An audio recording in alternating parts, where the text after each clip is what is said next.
This video is sponsored by Babbel. You may tell I speak French a little odd. I was born in Paris, but I moved to Mexico quite young, so though I do speak French, I don't really have too many opportunities to talk to people. This is why I use Babbel. Babbel is one of the top language learning apps in the world, designed by experts on the field. Babbel users can start using their new language after only 3 weeks of practice. That's statistically proven. Personally, I love the speech testing feature, where Babbel will test you on your diction and make sure you're sounding clear. That's something I've never seen in any other language learning resource, and it's really helped me stay fresh. I use it on my iPad when I'm on the go and on my desktop, but you can also download it on your phone. Only 10% of Canadians outside of Quebec are functionally bilingual, so if you want to improve your French or any of these other languages, Babbel is making a special offer to viewers of this channel, where you'll get 60% off on your subscription with the link below. Check it out now, you'll be helping me finish this series when you do. I'd like to thank Babbel for sponsoring this video, and if you comment "Thank you Babbel," I'll give you a heart reaction. Merci beaucoup et je vous encourage encore une fois à apprendre une langue nouvelle avec Babbel.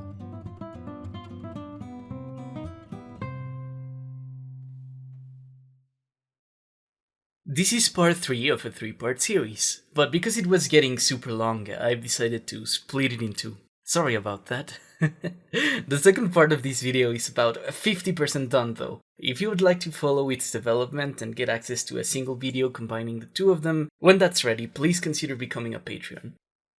I have to give a very special thanks to everyone who stayed around for such a long time for such a slow project. Your support throughout these months kept the lights on, basically. These are just the names of the people who are active as of the moment of editing, but a lot of others also contributed to the project over the past few months, through 2 other different projects and also a very difficult time in my life. So, thank you, dearly.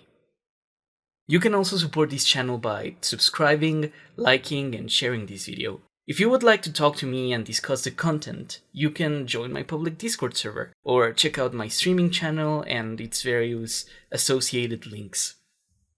Without further ado, I hope you enjoy this production.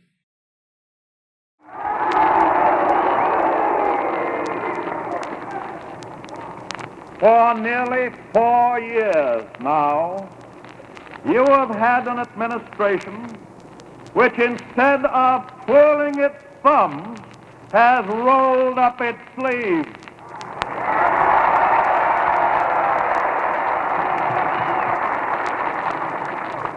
And I can assure you that we will keep our sleeves rolled up.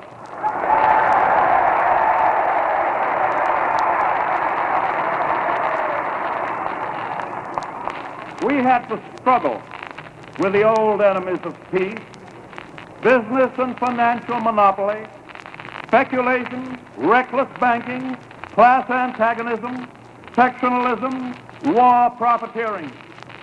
They had begun to consider the government of the United States as a mere appendage to their own affairs.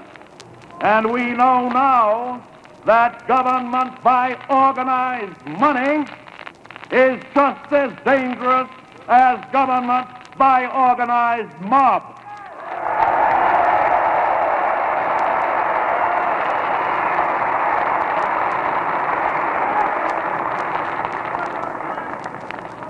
Never before in all our history have these forces been so united against one candidate as they stand today.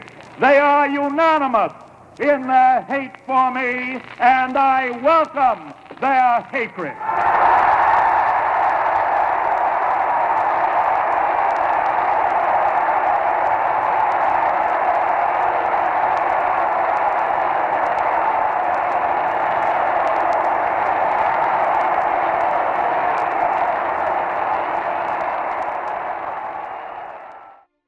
During the Great Depression, a lot of political will in North America came from a mobilization of the public against trusts. Trusts were gigantic corporate conglomerates that advertised themselves as enabling progress and human flourishing. That narrative started being challenged by the anti-monopoly movement of the 1910s, but the Great Depression was the final nail in its coffin. In Western democracies, the interwar, that is, the period between the world wars, was a time of great social and economic restructuring. Quebec also participated in this political wave, and Duplessis was, in his own time, understood to be an agent of this transformation process. Taschereau had been the candidate of the Trusts and the Liberals, the party of big business.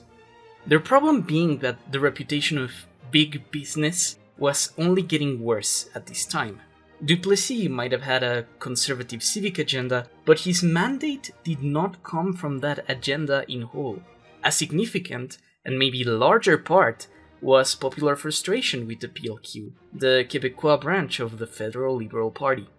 In fact, many people with socially conservative views had voted for the Liberals for decades, precisely because the PLQ had a very big tent. The few liberal ultramontanes tempered the social policy of more radical reformists, and this resulted in a very moderate platform with a lot of governing potential.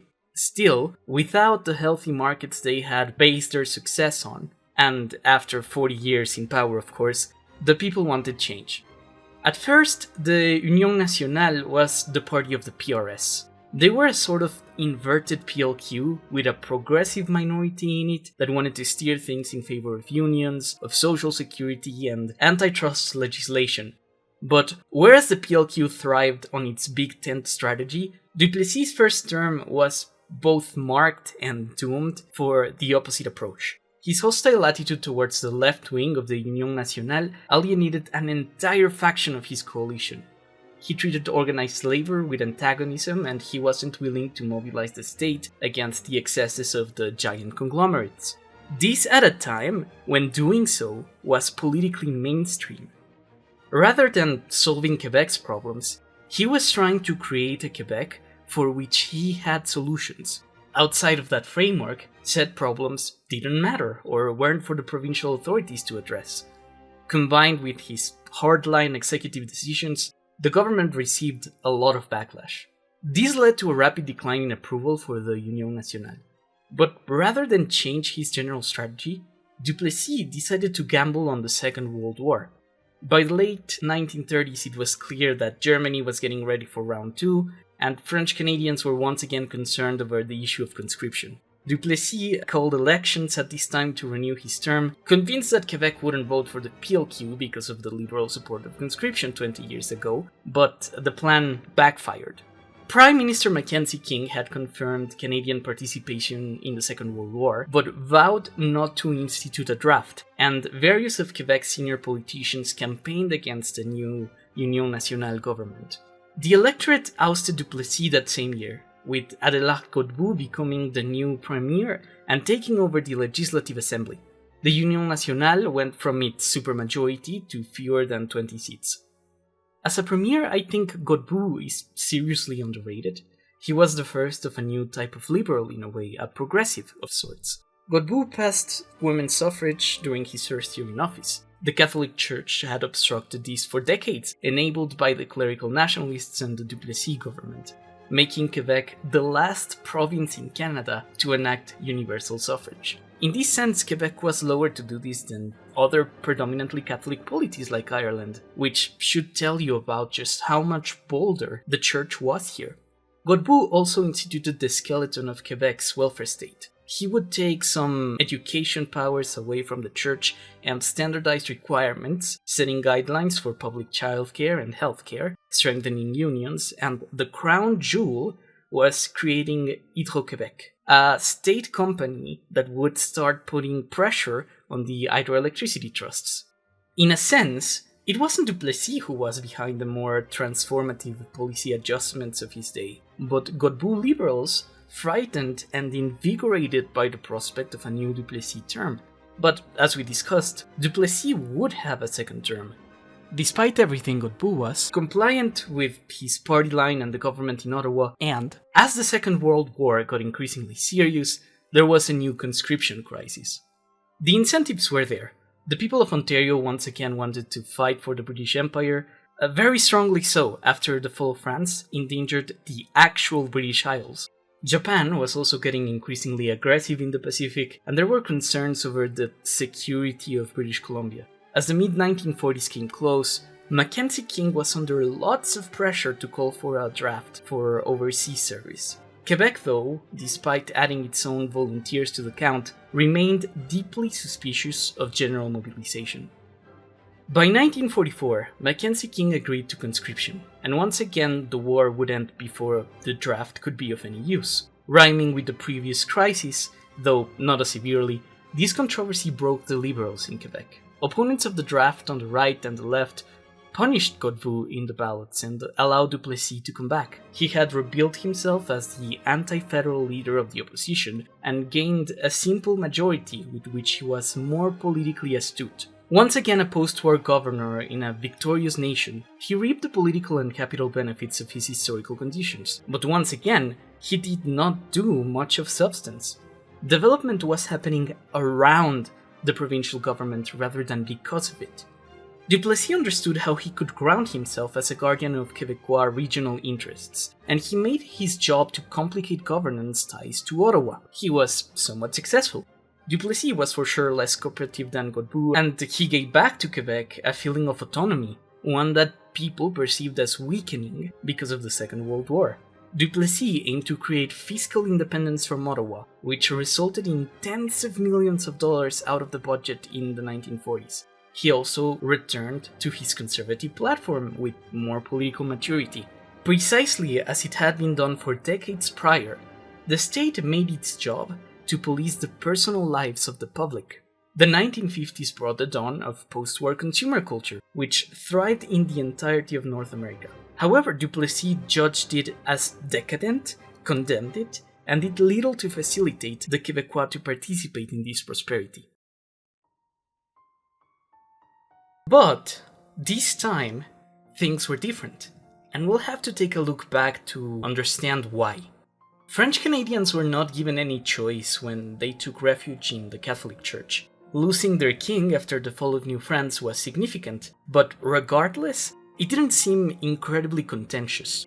God, in the view of a medieval European peasant, is eternal, and kings always come and go. Losing the latter is not as necessarily mortifying as losing the former. Rule over Canada was achieved through understanding and managing this worldview. The issue is that this medieval European peasant did not exist forever. When Western Christianity itself rose, it was a revolutionary force. It destroyed European dynasticism. It put some of the most powerful men in history, who often modeled themselves gods, under God, standing in equal dignity to peasants and slaves in the greater view of things. There were still kings and there were still hierarchies, but everyone was bound to the greater moral law of the all-good creator of the universe. From this, you get a cosmology where every person has an equal, fundamental value. The 19th and 20th century were the great murderers of this cosmology in a way. People found fossils that were several times older than the Earth. People built wooden ships as big as Noah's Ark and discovered that their wooden membranes did not allow them to sail properly. Recent zooarchaeological evidence suggests that the camel was not domesticated by the biblical time of Abraham in the Levant, so many mentions of camels in the Old Testament could be just made up. I can't stress how important this is. Today, conservatism is trying to pitch a new neo-Christianity that ignores these falsifiable claims. What's important is the meaning behind the meaning and the greater wisdom of these works of the past. That's important, and we'll get back to it, but for now, let's keep in mind that for most of the history of Christianity, the Bible was thought as natural truth, written by people inspired by God. Christianity itself is grounded on the conviction that Jesus Christ is first born among the dead, that human beings can come back to life, and that all dead Christians will be exalted in the second coming. It's not only the belief in literal resurrection. People as late as Isaac Newton and Georges Lemaitre, the first proponent of the Big Bang, believed in some way one could point to the natural world for evidence of biblical canon. Now, imagine that without the benefit of hindsight, you got to live in a time when these foundational ideas were being tested and broken year by year. There is no mountain from which you can see all the kingdoms of the world. That's a verifiable but very asinine thing to debunk. More importantly, in the 1940s though, this omnibenevolent God did not stop the Holocaust. If this was your era and these were your beliefs, you might have a lot of questions about the reality around you. You might feel shaky about the morality that came with the ideas that you held, and you might feel even shakier about the structures of power that were justified to you through them, especially if those structures were not functioning as well anymore. Let's revisit Lionel Gros for a second. Gros witnessed urbanization and thought about how it made human life worse. Crowded cities, atomized communities, and the erosion of what he saw as honest and diligent rural morality. In their transition to the industrial world, he believed French Canadians should not be conquered by the city, but rather that they should conquer the city. The philosophy of the family farm, its hierarchies of men over women, of old over young, and so on, should be a permanent characteristic of French Canada. Catholicism was not only the way forward for Gros, it was the road itself. Destiny in a way. Duplessis actualized this philosophy in government.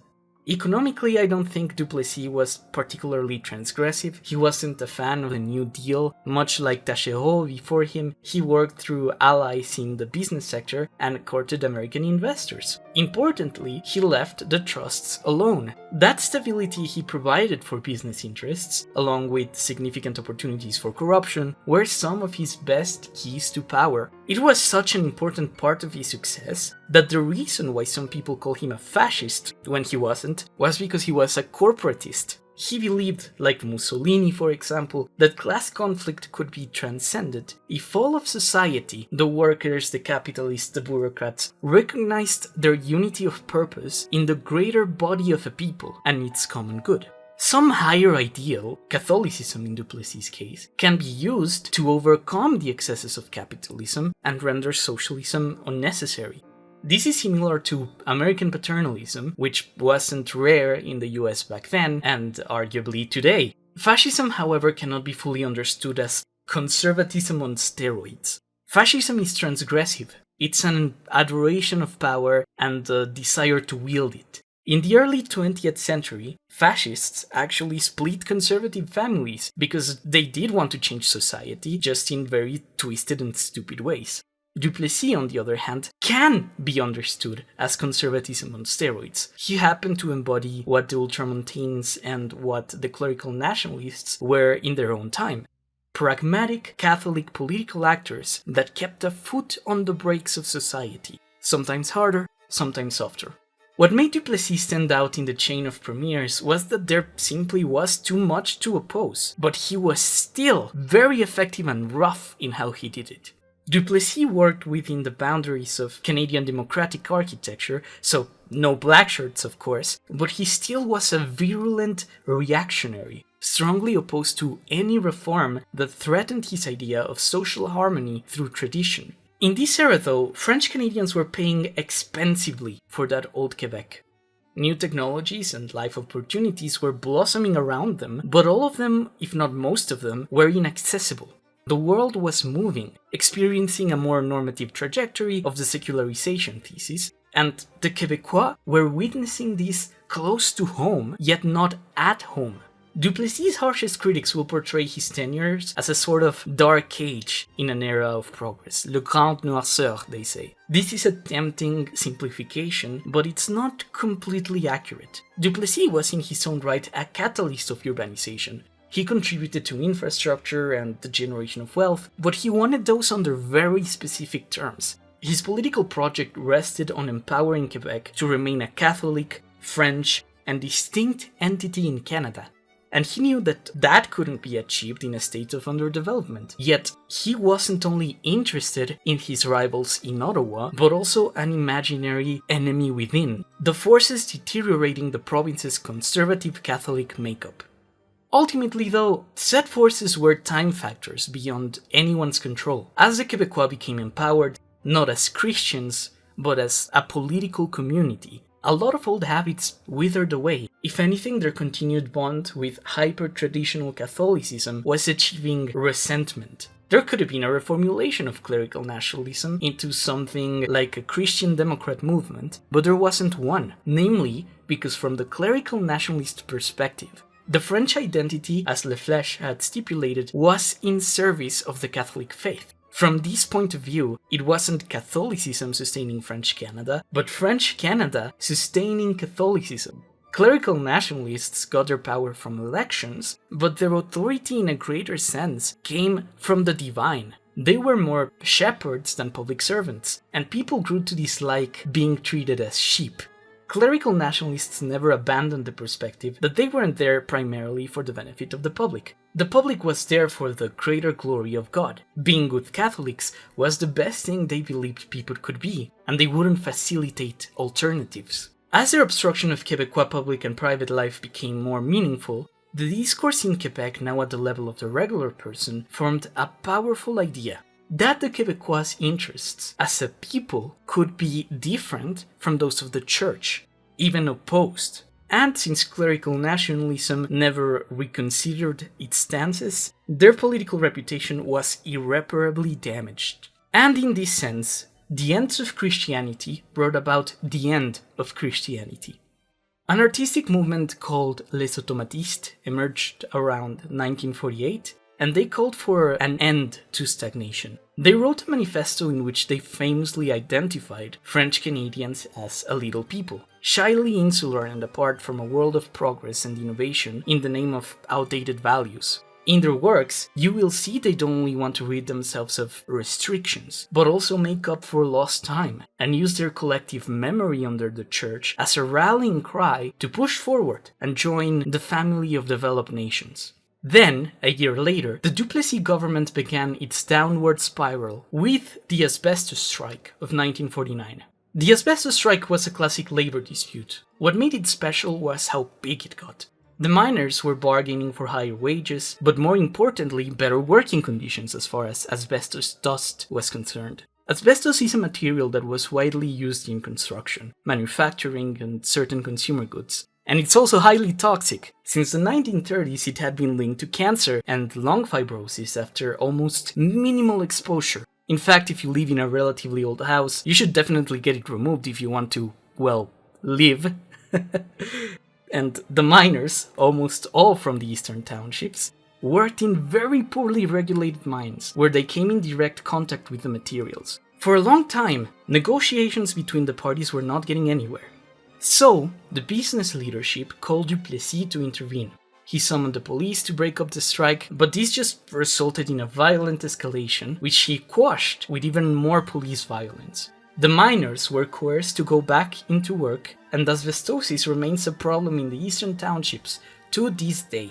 But the thing is, in general, the Québécois supported the strike. They pulled a fundraiser for the families of strikers, and even some church leaders spoke in their favor during the worst of it. People, many who had been Duplessis supporters, identified in the response a lot of excess. An overwillingness by the Union Nationale to use a heavy hand, collusion with corporate interests, and a sort of contempt for the working class and its politics. Over the next decade, his negative portfolio would just grow thicker and thicker. Attempts to push women out of the labor force and back into domestic work, persecution against journalists and Jehovah's Witnesses, his own corruption scandals coming to light after dealing with influence and money, we could go on. The Union Nationale was becoming an aged party, and the Catholic priesthood was liberalizing faster than Duplessis was. But he still stood for something to Quebec. In a way, the second conscription crisis kept him in power throughout the 50s, in a Quebec that wanted to keep its distance from Canada, and he provided an outlet for that feeling.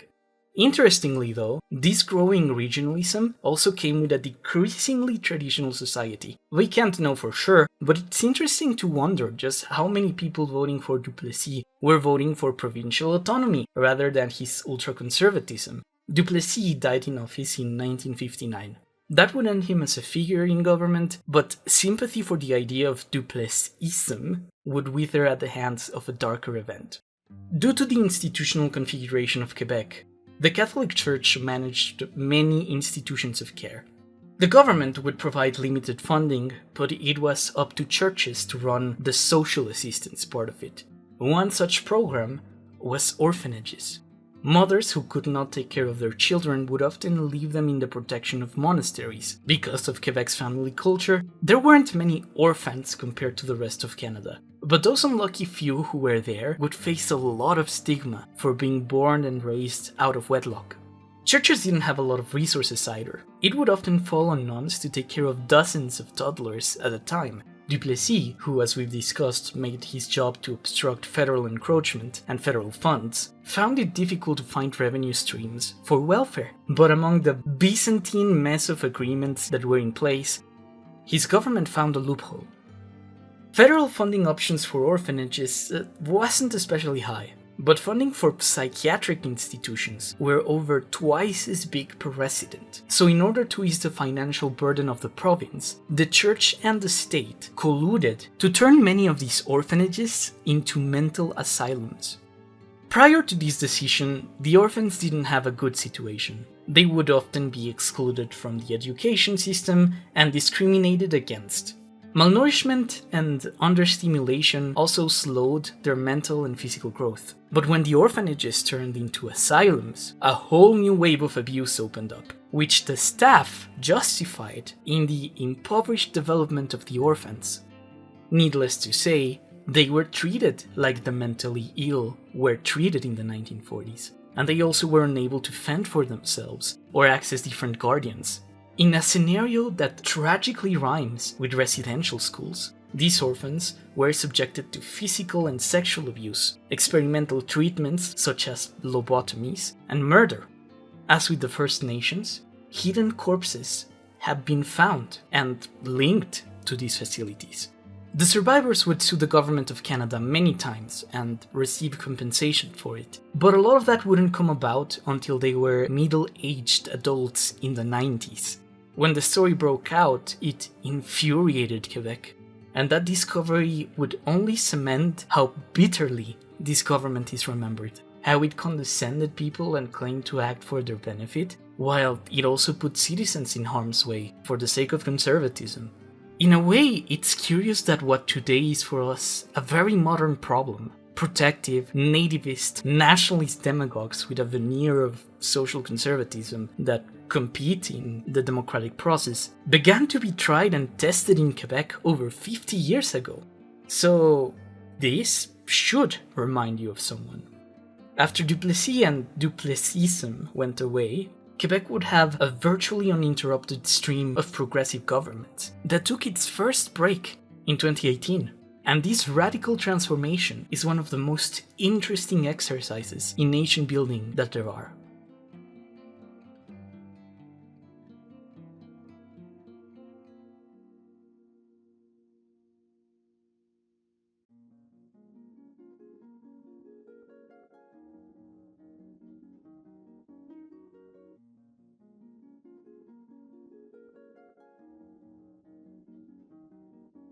Those of you who remember last episode might think about the secularization thesis and wonder if I pulled your leg maybe. Didn't industrialization come with more wealth for the average person? Quebec, rather than some weird bug where Western statesmanship worked differently, was, simply put, late to the party.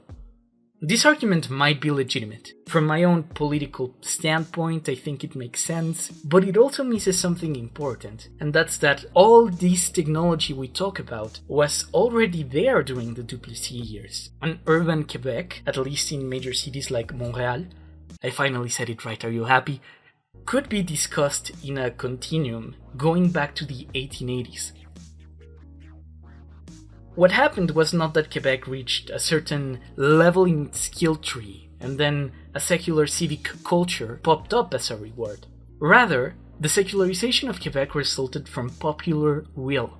It's not like the Québécois were bribed with consumerism in a sense, away from traditional values. Post-war capitalism had been a reality for at least a decade, simultaneous to Duplessis winning elections and forming governments. What changed was how the Québécois understood themselves and how they changed their relationship to the world they were living in.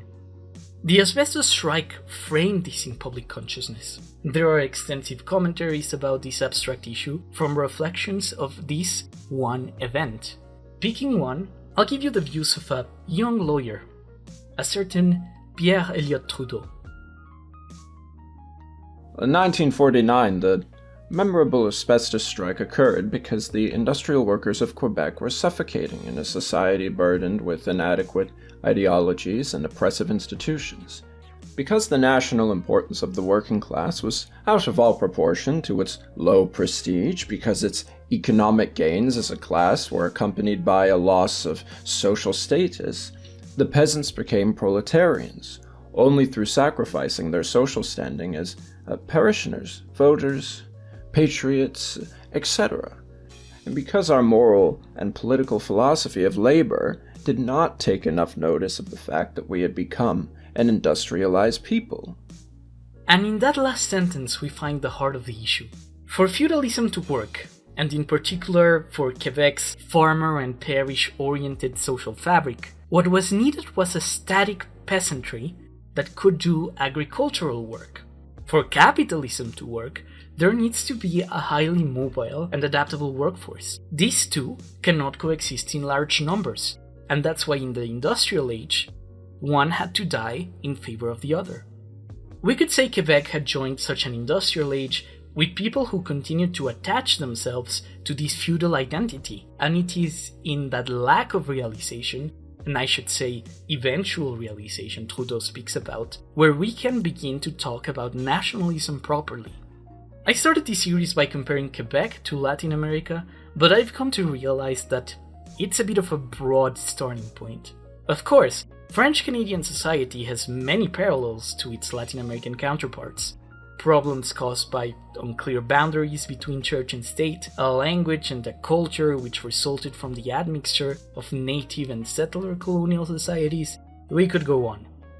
But the reason why this became a series rather than a single video of comparisons is because Quebec is unique in the Americas. It is an entity that was the result of a colonial project and was a participant in the dynamics of colonization, but then it was itself colonized. This is very rare in human history, so the development of a Québécois nation is best understood in its own terms. And here is where Quebec's organic, self-affirming, self-sustained nation truly begins.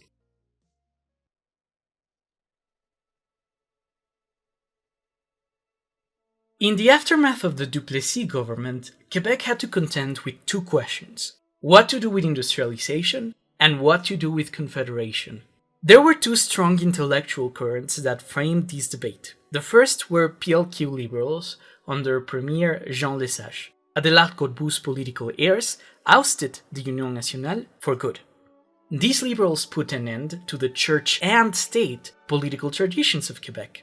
They were here to catch up to the world, and over the course of 2 decades, they built a modern welfare state and renovated politics, along with their institutional divorce from the Vatican. The government created a Ministry of Education that took schooling away from churches for good. They also made similar moves to seize health insurances and various other programs of community assistance. Let's look at the effects on the ground. What would you do if you were Québécois in the 50s and needed a social security service? For most scenarios, you would go to a nun. If you were homeless for the night, you could crash at a monastery. But these were houses of worship rather than shelters. They would care for you, but they would do it with lots of limitations.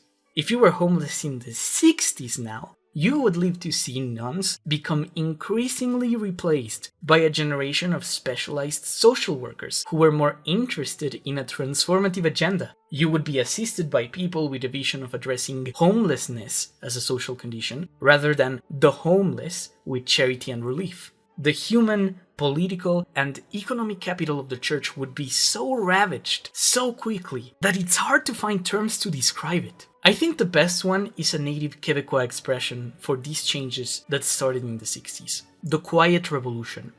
In many ways it was a revolution. It was a radical transformation of society, in its values, in its worldview, in its economy, pick anything really.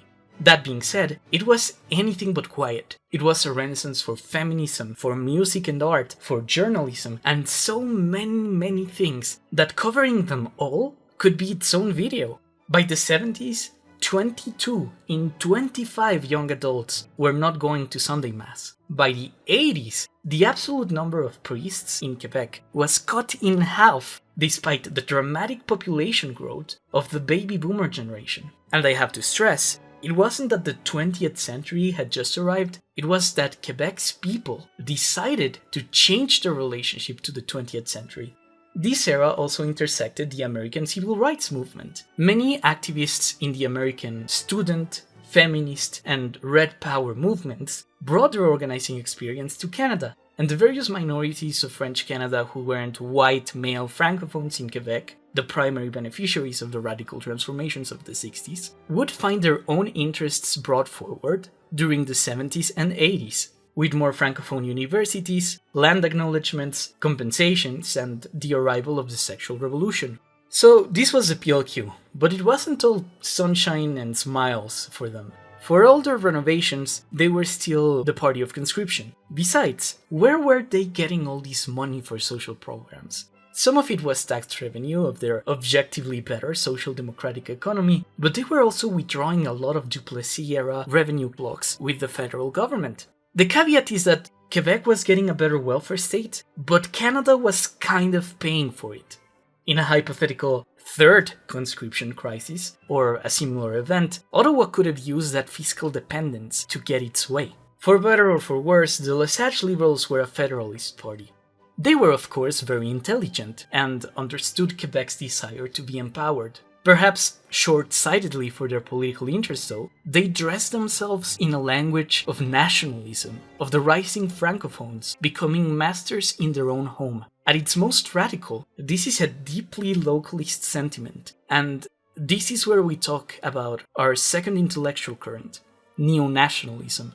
Abraham Maslow's pyramid of needs has given lots of people a misleading idea, a linear progression to happiness, placing subsistence as a base and the self-actualization as some higher supplementary goal. But is that the whole story?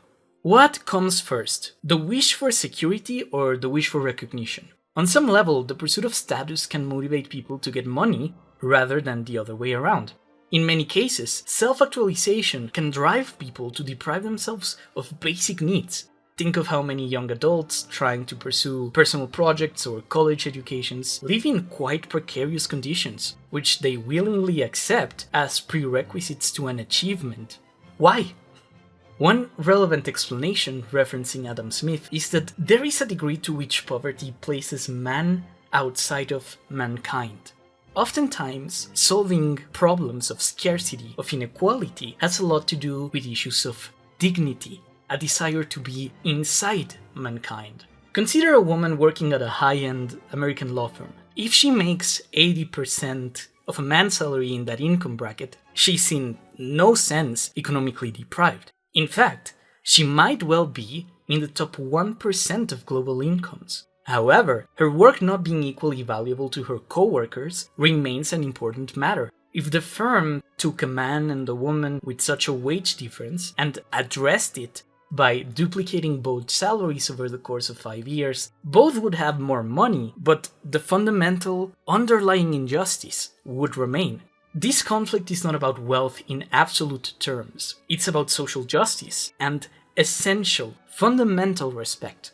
Though not material in the Marxist sense, status is also a resource that can be traded, acquired, and lost. And the loss of status can have very palpable consequences for a person's life or a community's existence. Think of how much infrastructure is designed not to address poverty, but to make it less visible. And on that note, let's ask, what does it mean that society wants a person to be less visible? It stands to reason that deprivation isn't only bad for the lack of resources by itself. It's also about the way society observes someone's existence, and that affects things that we can take for granted if we're in a power majority. I'd argue this is why the Quiet Revolution wasn't only the modernization of Quebec, but also a strong separatist current. Quebec became wealthy, but it hadn't yet addressed its respect within the Confederation. The recent World Wars were fresh memories of being ganged up by English Canada, an English Canada that had been propped up by a colonial empire. English Canadians had established themselves over a century, while French Canadians were in a constant struggle to hold or even define their own political power. In fact, it might have been the case that this renovated Quebec felt it had finally reached the point where it could stand up and assert itself, making tough decisions that the Church and the British had prevented them from going for. The Lesage liberals talked the talk, but they didn't see a contradiction between the Quiet Revolution and the Canadian state. In their view, the Federation could boost Quebec with much needed capital, and if they wanted to catch up to the world, any funding was good. For the people who resonated with nationalism a bit more though, they asked the big question: was Canada good for Quebec? For the no camp, there emerged a faction from within the remnants of the Union Nationale. The nationalist liberals who had been disempowered earlier, now neo-nationalists. Neo-nationalists and Lesage liberals had very similar views, but they had one big disagreement on the topic of union with Canada. The nationalist left aimed to break up Confederation, become independent, and continue to pursue a progressive, francophone-focused agenda outside of a predominantly English country. After all, why can't Quebec pay for its cake and eat it too? One of the most celebrated of these neo-nationalists was René Lévesque. He started his public presence as a TV journalist and joined the Lesage cabinet as Minister of Natural Resources. There are good things we could say about every member of Lesage's cabinet, but Lévesque was particularly remarkable as he was the man behind the nationalization of hydroelectricity. Under his watch, Godbout's Hydro-Québec expanded from a state company to a state monopoly, and in the long run, that was a brilliant move. Today, Quebec is energy independent in almost every sense of the word, and that's because Lesage liberal government sees these private companies turning their profit-based models into utilities owned by the public through the state. Electricity in Quebec is cheaper than anywhere in Canada. In fact, conversations about raising the price of power rarely happen because of supply limitations. There are some Québécois who believe, and they're not entirely wrong, that limiting local use could create a stockpile. Then, they could export the stockpile to the United States as part of energy transition plans like the Green New Deal. This hasn't happened, and even then, Hydro-Québec is perfectly profitable. We could argue this was the crown jewel of the Lesage years, but there was a close competitor in educational reform. People who argue that the Quiet Revolution lasted at least 2 decades, and I would count myself among them, largely agree that the first generation to come out of the new education system was the deepest reform. The welfare state had now trained its own generation of professionals, geared to join the workforce and the electorate. Lesage took schooling away from the church and dramatically boosted graduation rates. Rural schools had been very low in quality, and higher education was reserved to the elite. But this was reversed during the 60s as education became standardized and more accessible. In its time, the reforms were really controversial. The shock created by the end of Catholic schooling handed Lesage an electoral defeat to the Union Nationale, but Duplessis' successors could not roll back his reforms. The liberals would come back after a 4-year pause and continue this dramatic modernization. This was amazing because effective welfare states also come with social science research. Under the Lesage liberals, various projects like the Tambray Commission were directed, and this took a deep look into the disparities between men and women, between First Nations and white people, and importantly for the nationalist conversation, between Anglophones and Francophones. Most French Canadians in Quebec had a feeling that they were in a bad deal for decades. A feeling that was sometimes visible, but maybe not verifiable or even addressable. Now, the evidence was in front of them. The commissions found that in Quebec, a province that existed for the empowerment of French Canadians, English Canadians were systemically advantaged. French Canadians were less likely to graduate from any education bracket. They had worse housing. They were less likely to hold executive positions in business or just high-income jobs. The public was infuriated by the acknowledgement of these disparities. A lot of people saw their resentments confirmed, and the Québécois, increasingly thinking of themselves as different from the rest of Canada, desired independence more than any time before. Prior to 1968, around a quarter of Québécois supported independence, and that number would only increase over the following decades. However, it's important to say that this desire for independence wasn't all frustration with the English Canadians. In a way, it was the optimism of the 60s, widely considered an era of positive transformation, what made Quebec want to continue down this path. And what happened with the clerical nationalists? Well, they started a slow decline. Their ideas didn't make much sense anymore. Some remained critics of the New Age in an ever-declining Union nationale. For example, Quebec's rapid modernization came with equally rapid declining birth rates. As graduation rates went up, families got smaller, and a talking point of the right was this would cause the extinction of the people. The Québécois nuclear family was the most prolific family in Canada, after all, a socio-political unit that determined elections and entire approaches to economics. And now it was gone. In fact, the traditionalist Quebec song that's easiest to find on YouTube talks about this dégénération. But think about how things used to be. Married women in Quebec were legally incapable prior to 1964. This means that the state granted adults the mental faculties of a minor. Women couldn't open their own bank accounts or consent to important medical procedures for themselves or their children. If you were a married woman and wanted to rent an apartment of your own, a landlord could dismiss you and ask you to get your husband to sort it out. This happened to Claire Kirkland-Casgrain, the first woman elected to the Quebec legislature in 1961. Though she was a practicing lawyer, she couldn't sign a lease for her own residence near the Legislative Assembly.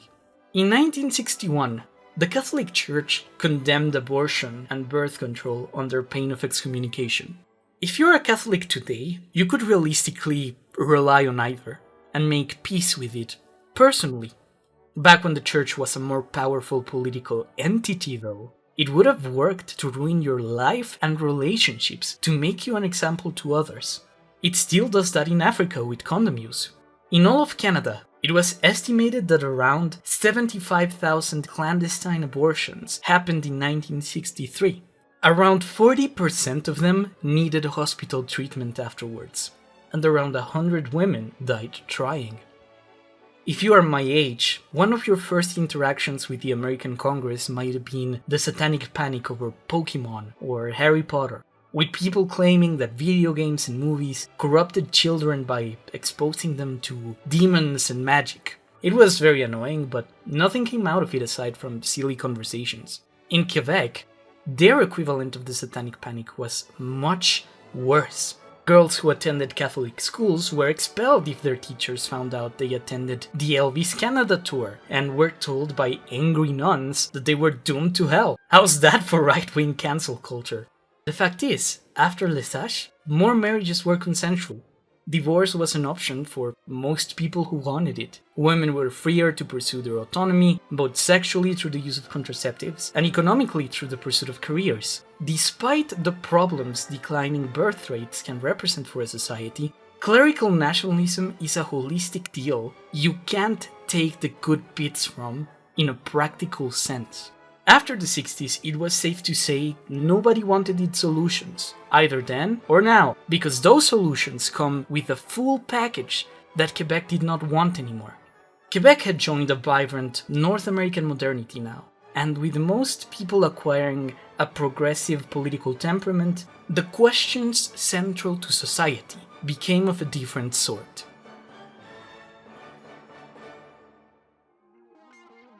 The 60s were a critical decade. Movements organized worldwide for democratization and civil rights. The world also saw the beginnings of the backlash to those movements, as the figures who would lead the conservative renaissance of the 80s emerged into the political scene. The post-war consensus started to see its many challengers come together and set the ground for what we would call neoliberalism today. Canada, though, is an exception to this rule. The US had its charismatic progressive of the decade in John F. Kennedy, a telegenic leader who championed welfare reform and social security.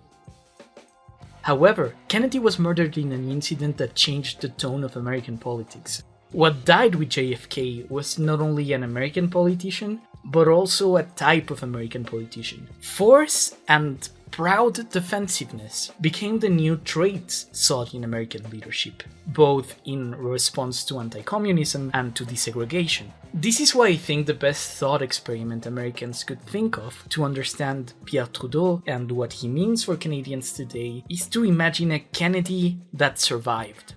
Trudeau was also a leader in the 60s. He was the political godson of the Québécois Federalist leaders. However, he wasn't a career politician in any sense of the word. People knew him as an activist lawyer, one of the many political celebrities of the Quiet Revolution and the asbestos strike.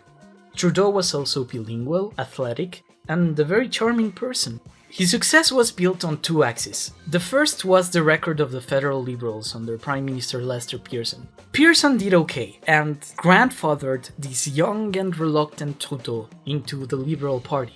Lester Pearson was elected in 1963 with a comeback of the federal Liberals. Pearson began Canada-wide bilingualism and biculturalism and pushed for creating the flag in 1964. A little fun fact is that support for the maple leaf flag was more ardent in Quebec than in the rest of Canada, because Quebec saw the red ensign as a vestige of British imperialism. In fact, today, many ultra-conservative pro-Britain Canadians still fly the red ensign imperial flag.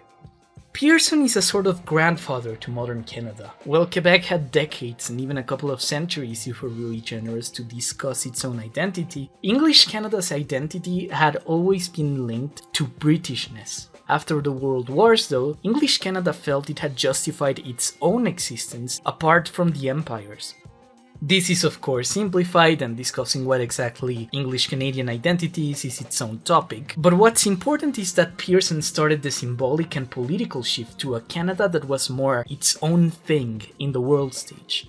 Pearson was doing what we could call a Canada-wide quiet revolution, by reforming pensions, student loans, and healthcare. In a flashier sense, Pearson had a Nobel Peace Prize for his role mediating the Suez Crisis, which propped him up as a hero internationally and as someone who could assert Canada's political independence from both Britain and the United States.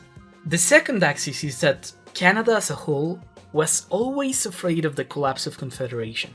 Without Quebec, Canadian security, roads, and capital assets would be in severe bureaucratic jeopardy. Many English Canadians in Quebec also feared the implications of nationalism, alongside a number of French Canadians outside of Quebec that were unwilling to lose their political big brother.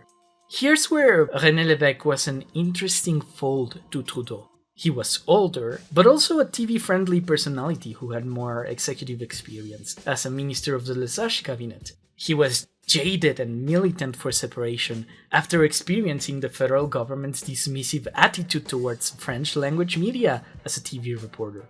The fight for Quebec's independence would boil down to an argument between these two men, or more accurately, the political visions they represented. It bears repeating, they weren't extremely different on general principles or policy points. Wherever they had disagreements, it usually came down to the question of independence. For example, when Lévesque nationalized hydroelectricity, Trudeau was very mad. He believed the government should not spend money in acquiring viable companies that were already doing their job. But on a deeper level, he disagreed with a localist takeover of private Canadian institutions.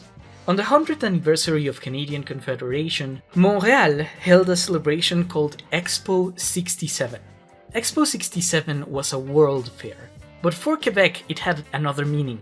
The expo of the event was all the achievements of the Quiet Revolution. Though an ongoing project, the Québécois were commemorating a decade of social transformations in their own terms. Overall, it was a Canadian celebration, but in Quebec, it was also a domestic celebration of their own excellence. Among the guests to this fair was an old hero of the Second World War, the President of France, Charles de Gaulle. In Quebec, there's an old historic road called Le Chemin du Roi, a highway connecting Quebec City and Montréal.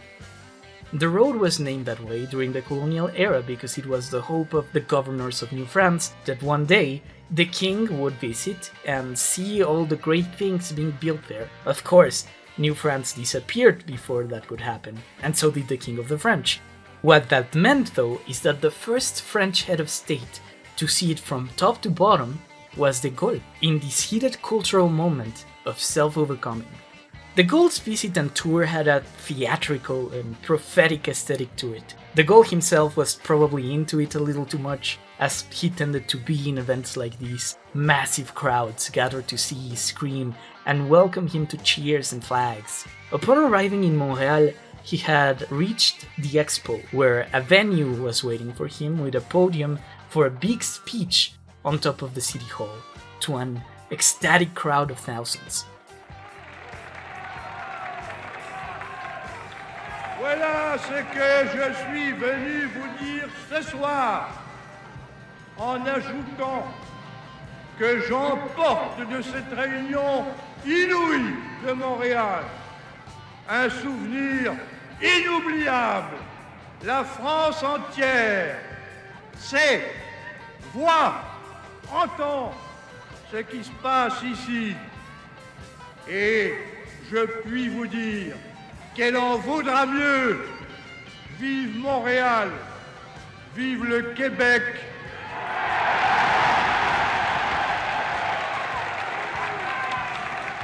Vive le Québec libre.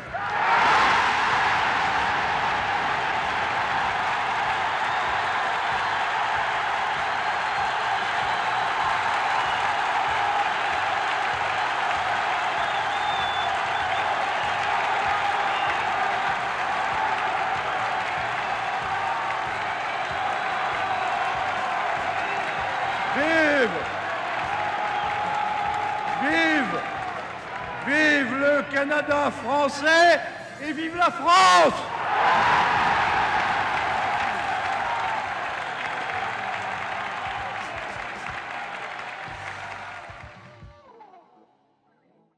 It is inaccurate to say that Quebec started taking independence seriously after this, but writing the show, a lot of separatists got an enormous boost to the cause. Pearson was furious and he condemned de Gaulle on national television. In fact, French relations with Canada got quite chilly for a season after this, but come on, he was just trolling. Regardless of how little or how much this particular speech mattered, the theme was that Quebec had its independence discussed in terms of liberation by the liberator of France. The legacy of the Lesage liberals was really in a pickle now, because while out of the government for a brief Union Nationale comeback, their resurgent Quebec was very close to turning into an insurgent Quebec by flames that they themselves had fanned. There was a split between those who used nationalism and those who were nationalists. And among the latter, Lévesque was the big figure in the Lesage team who suggested addressing the elephant in the room: autonomy, and if impossible, independence. The Liberals shut him down, and he went on to found the Parti Québécois, or PQ, an explicitly separatist party. With such a high-profile resignation, the Liberals solidified themselves as a Canadian party, but they also lost their cultural ownership over the Quiet Revolution. Now, a faction of the politicians who helped create Québécois modernity formed organizations that sought to go above and beyond Canada. At this time, Trudeau was Pearson's Minister of Justice. He was going through a progressive legislation spree, liberalizing divorce, abortion, and decriminalizing homosexuality through radical reviews of the criminal code. All of that got him to a leftist celebrity status, similar to that politicians like Jeremy Corbyn or Jacinda Ardern have today. When Pearson quit, Trudeau rode this wave of popularity into the Liberal leadership. He would inherit the flag, to put it one way, and his charisma led to a widespread Canadian political craze known as Trudeau-mania, which gave the Liberals a squashing majority of 155 seats out of 265 at the federal level, which was a majority that Pearson himself never had. Trudeau, though, was a radical liberal, which in a Canadian context was incredibly subversive. One thing that you must know about Canada is that it's a country built upon agreements, particularities, and specifics. You could make the argument that Canada, from its decentralized makeup, is more similar to the European Union than the United States. And even then, you'd have to account that Canada didn't have an internal free trade agreement until 2017, and maybe the 90s if you want to be ultra charitable. Canada was built on negotiated difference, on agreements of separation but cooperation between provinces, and then between polities, and then between peoples. But Trudeau came in to challenge all of that.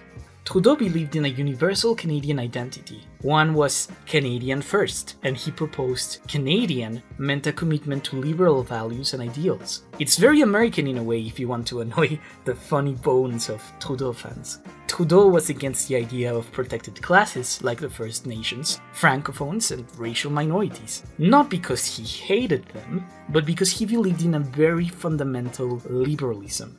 One of his most controversial ideas was the abolishment of reservations, to force the First Nations out of their self-ruling communities. And he wasn't against residential schools conceptually as a tool to annex people into his idealized Canadianness. We must make Canadians understand, and particularly the Indians themselves, that it's time for a choice. Either we enter Canadian society in whole, we are equal before the law, we have the same rights as other Canadians, or otherwise we stay apart. We have particular laws and we remain citizens that are a little different. Not quite citizens as a whole. Trudeau's liberalism was one of universal, individual rights rather than special institutional rights. And you can't have that universalism if, say, there are special language laws or special governments in society. Though incredibly progressive both for his time and in some ways for today, a full application of his worldview would mean turning Canada into a society built on entirely different principles. Quebec was working to become an increasingly autonomous and distinct entity, so Trudeau-mania was nasty to neo-nationalists. Trudeau attended a parade on Quebec's national holiday at the end of his campaign for Prime Minister. After he was noticed, the parade became a protest where people threw food at him. He, however, stayed in his seat despite threats and even risks of additional escalation. Though for many this was an act of bravery that further enamored Canada, it really rubbed the wrong way on neo-nationalists. Writing on his own reading of the Quiet Revolution, Trudeau did a bit of doublespeak. In Quebec, he would say that he would continue to put Quebec in its place among modern and developed societies. In English Canada, though, putting Quebec in its place was something he said to imply he would keep Quebec in Canada, or just give a good bashing to separatism. People who were aware of this didn't love it. Regardless, he became the Prime Minister, and neo-nationalism would need to challenge him. Now, though most separatists operated in the electoral process, there was a group who did not. Starting in the early 60s, homemade bombs started blowing up in cars and symbols of Canada in Quebec. Not too different from the IRA, Quebec had a group that wanted to achieve independence through socialist revolution, the Front de Libération du Québec, or FLQ. The FLQ was smaller than the IRA, but it operated in similar ways for arguably similar ends. If you're familiar with Kropotkin, they believed in propaganda of the deed. If you're not, it's an anarchist idea that proposes explicit political action, violent sometimes, to force society to confront specific issues. For example, killing the Tsar. 1968 saw worldwide student uprisings galvanized by leftist politics and opposition to the Vietnam War. In France, Britain, Mexico, Czechoslovakia, Yugoslavia, and lots of places. In Quebec, part of this worldwide movement and its intellectuals included the writings of Pierre Valliere, a journalist who wrote a book called White of America. This book was one of the most compact dissections of the historical mistreatment of French Canadians, and it is also very emotional and woeful.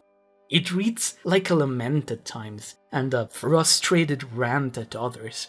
In a way, it sort of artistically describes the findings of the Tambray Commission, detailing how the people of Quebec are disadvantaged, and the FLQ rallied behind it. We've explored many ways in which these disadvantages are real throughout the series.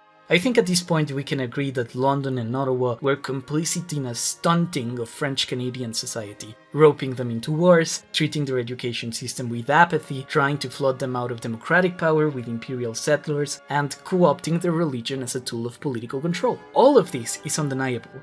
What I think is less defensible is a very modern criticism I don't necessarily blame Valliere for not including or not considering. And that is that the injustices of Canada were not at their highest against white francophones. The title of this book itself is equating the oppression of black people in North American slave societies with the French-Canadian experience, but from that first step, it's using black history and the black experience in a very disingenuous way. Let's go in a brief tangent back to the first video and understand something about slavery in New France. The first coureurs du bois that went deep into the West, the ancestors of the Métis, lived in societies that tolerated slavery and bought First Nations women to be their wives. The First Nations of what would be Canada didn't practice chattel slavery, the one you might imagine of the American South. Slavery for many of them was more a system of forceful adoption. The reason why First Nations took captives in war was to replace dead warriors and relatives in their own communities. Don't get me wrong, they still were forcing people from one society to another, with everything that implies, but the human condition of captives was never in question. The idea of selling a person didn't make sense, and the argument why is very psychologically rich. From many First Nation perspectives, a person can't transfer ownership of anything they can't grasp. When you die, your children could still be there, and the rivers and the mountains will still be there, and you cannot take them with you. Nor do you own your progeny or your home in the same way you don't own the wind, the clouds, or the rain that might fall from them. All these things are beyond your ability as a finite human being to own. It's a deeply individualized understanding of property that actually inspired the Marxist concept of personal property. The earth can't belong to you, because you belong to the earth. What someone can invest in is the trust and relationships they maintain with others, though. You can have a system of securities by gift giving and dedicating yourself to the well-being of other persons. And one of the strongest ways you can achieve that is by putting your relations, your relatives, at the disposal of someone else. This is still slavery. It's not like women had many means to object to being gifted against the authority of a patriarch, but I hope you can appreciate how this is not the slavery of the Caribbean. In the case of the French, though, when they traded for their wives, the legal framework that supported them was the slavery of the Caribbean. And here I want to stop and ask a question. Did the Catholic King of France really open the door to slavery so carpetbagger paupers could buy women to marry? The answer is obviously not. The reason why slavery was legal in New France was because sometimes big whites from Haiti moved up the Mississippi to settle the banks of the St. Lawrence. With them, they brought their slaves, and the French kingdom didn't want to upset them by preventing them from doing that. The Métis emerged from this legal loophole, where as slavery legalized for the elite's ownership of Africans allowed for lower-class men to trade for native North American women. But think about the implications of this. There have been black people living in Eastern Canada since the French colonial era. This means that a black Caribbean presence in Quebec is older than white people in Ohio. It's actually older than English Canada itself. And when Valliere calls the slave owners of those Africans the N-words of the English, it's disingenuous. It's a false equivalence and an erasure of black history. Black people experienced slavery at the hands of the ancestors of the English, and also of the ancestors of the French. This criticism, taken to a very general level, is the coarse side of Québécois nationalism. French Canadians were oppressed for sure in very real and impactful ways, but they were oppressed as second-class whites. The Québécois had more rights than the Chinese community of Western Canada, the Black diaspora, the First Nations, and even among the French. French Canadians living in the St. Lawrence basins were wealthier and more politically empowered than those anywhere else in the country. Sadly, the neo-nationalist movement did not focus them in their discourse. When some Québécois talked about their oppression without necessarily talking about the equal and maybe greater oppressions of other minorities, many of which they themselves oppressed in the past, their movement seemed a lot less legitimate in general. It was like they were complaining about injustice, not because it was injustice, but because it was happening to them. A weird vision of Canadian history where only the Eastern French and the English exist, in an us versus them struggle of oppressor and oppressed. So what can you expect of a movement that grounded itself in Vallière's book? They were mostly men, they were mostly white francophones, they were mostly people for whom the political process wasn't fast enough, even though most Québécois who wanted independence sought it through the ballot. The Quiet Revolution had been framed by Lesage as self-overcoming rather than rebellion, and the FLQ, in its bombing of statues, buildings and mailboxes, in its targeted attacks towards English symbols and the English people, was a movement of rebellion. Also, the way I see it, the FLQ weren't great socialists. I am not saying they were bad people who were socialists, but more that they were bad at the theory. The Quebec of the 60s was not a society looking for revolution as the Russia of Nicholas II. The young weren't starving or working at factories as in 1882, they were listening to the Mariposa Folk Festival and watching American movies. The material conditions and class consciousness for a people's revolt, or even just an uprising, weren't there. Consider that Quebec was transitioning to a service economy during the post-war miracle, the golden age of capitalism. The working class of a Cold War Western country was not going to sacrifice its perceived improving livelihood and that of its children to be a communist experiment. A communist experiment, I should say, sandwiched between the United Kingdom and the United States. How many weeks would they have lasted without the Truman Doctrine doing its thing? The United States didn't tolerate Vietnam. Would they tolerate Quebec? Most of what the FLQ achieved was creating a lot of noise, a lot of hurt, and a lot of fear. You could even call it terror, with their biggest operation coming in 1970.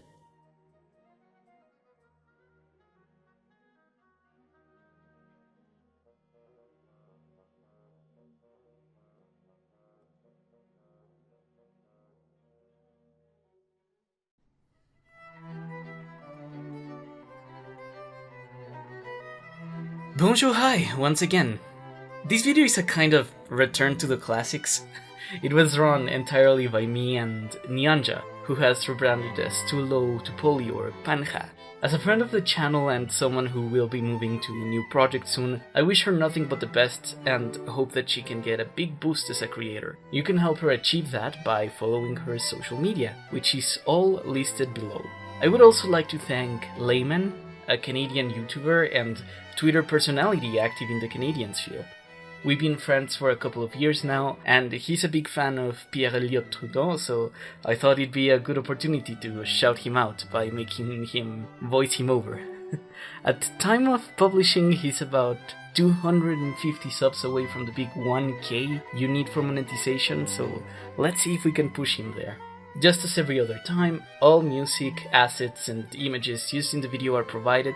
They're all from other YouTube channels, public institutions, or open files under Creative Commons licenses, which you can consult in the description. Next time, we'll discuss the end point of the independence movement, contemporary Quebec, and the legacies of social liberalism. This is the chapter I'm personally most excited about, so stay tuned. Thank you.